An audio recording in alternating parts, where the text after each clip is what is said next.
Hey, Anniston, Jack Draper here, along with Councilmember Millie Harris, who represents Ward 4.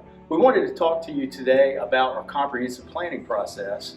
But as many of you know, the city has already gone through a strategic planning process. Millie was actually on the council at the time that plan was adopted. And so, Millie, you want to talk briefly about that strategic plan and some of the things that were accomplished? Absolutely. You all remember the whole community came together, hundreds of people in 2014, and created a strategic plan, which is different than a comprehensive plan.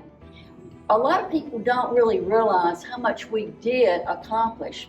If you want to talk to me about it, I'll give you a huge list.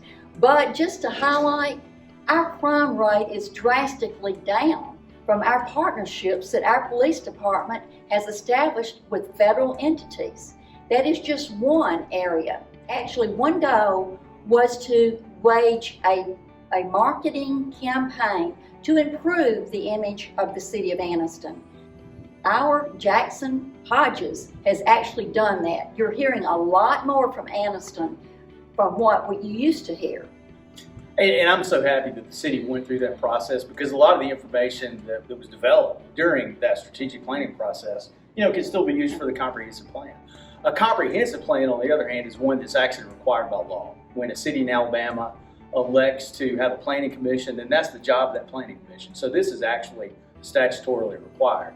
But this comprehensive plan is really a framework by which your land use and your zoning regulations are ultimately passed and adopted.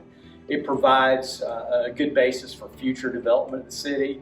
And to me, it's important that we have a comprehensive plan to have the meaningful economic development that we all want. But again, plans are similar in some ways. They're dissimilar in some ways. But certainly the strategic plan will help us in the development and implementation of the comprehensive plan. And in the vein of talking about that comprehensive plan, we've actually got a survey on the city's website. And I would encourage you all to go to it now. I think Jackson told me earlier, it's under the City News tab on the city's website. So look, we just encourage you all to go out and complete that survey.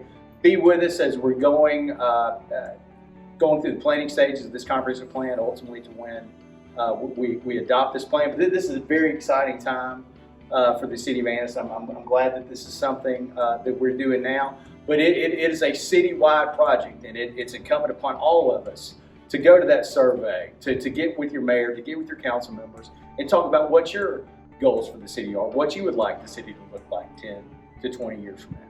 So thank you, Anniston. We're glad to be able to talk to you about the differences and the similarities between these two plans. Anniston has a bright future we can all be a part of.